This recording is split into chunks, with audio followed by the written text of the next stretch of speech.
In 1936, Charles Anderson Jr. was the first black legislator to walk through these doors. And now, nearly 90 years later, his legacy and the ones he paved the way for are still being celebrated. The state capitol rotunda was full Thursday of those celebrating Black history, reflecting on the progress and acknowledging the challenges that remain. Our culture, we've been through so much, but we're here. We are all standing. We're doing amazing things. The Kentucky Black Legislative Caucus holds this annual event to honor the legacy of Black Kentuckians and inspire the future generations. When you look to the past, if we're going to face the future, it's going to be because of you. Several lawmakers, justices, and the governor were in attendance. Beshear addressed the ongoing national debate surrounding Black History Month and DEI. While others may be doing wrong, today in Kentucky, we are collectively doing what's right. Black history is Kentucky history. Black history is American history. A historic milestone was also recognized at the event. In January, Pamela Goodwine was sworn in as the first Black woman to be elected to the Kentucky Supreme Court. 45 years ago, there was no one that looked like me. And when I walked into the courthouse at 16 in Youngstown, Ohio, and I said, why isn't there someone here who looks like me? I was determined from that point on to make history. As the celebration honored both triumphs and struggles, one message remained clear: history shapes the future. History is joyful, but guess what? It's also painful. And we can learn from that joy and that pain. God bless you all. Deandrea Turner, WLKY News. Kentucky high school students are asking lawmakers to crack down on the illegal sale of nicotine products to minors. Students were at the state capitol today. The Senate Education Committee heard from two of them. The students are pushing for a bill which requires retailers to be licensed, monitored, and penalized if they sell cigarettes or vaping products to anyone 20 and younger. Youth are suffering from this crisis, and it is because the industry has strategically manipulated them for years and years and years. Licensing of retailers is not an anti-business decision, which we know you all care so much about protecting our Kentucky economy.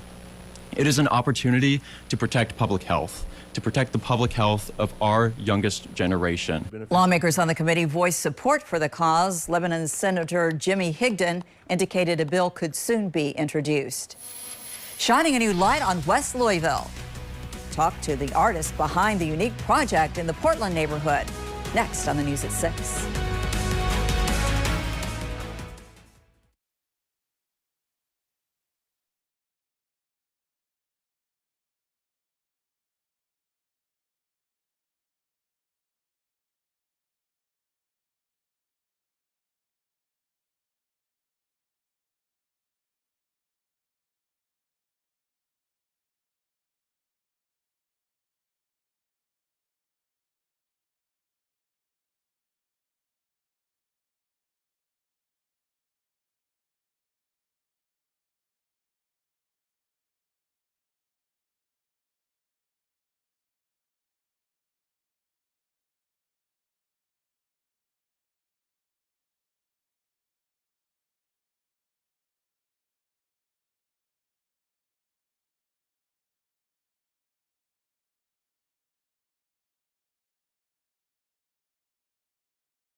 right now.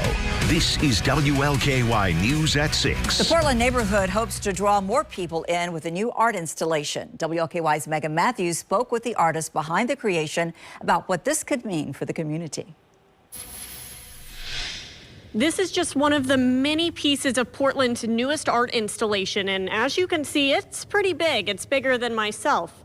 And next month, you'll be able to see it as you're driving on I-64.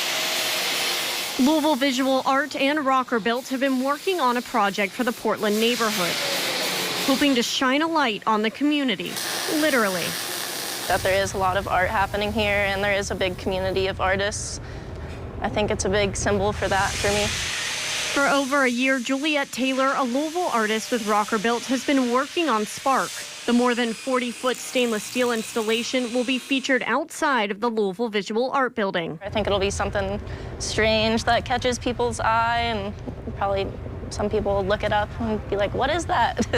Lighting up across the building with some pieces of the installation extending across the side. The goal is to attract more people and, at the very least, more attention to the Portland neighborhood. People are really excited about this project, not only because we've engaged local artists and groups, but it's beautifying this neighborhood. We've had a lot of progress just in painting our building in preparation for it as a signal of what's happening here. I think I have one more page in here. And with Reconnecting Communities, a new grant in the Portland neighborhood helping to revitalize the neighborhood. So that's how the light is going to be laid out. This installation and other projects are aimed to keep that spotlight on Portland. When they see it up, it's going to be mind blown, right? I'm excited. Megan Matthews, WLKY News.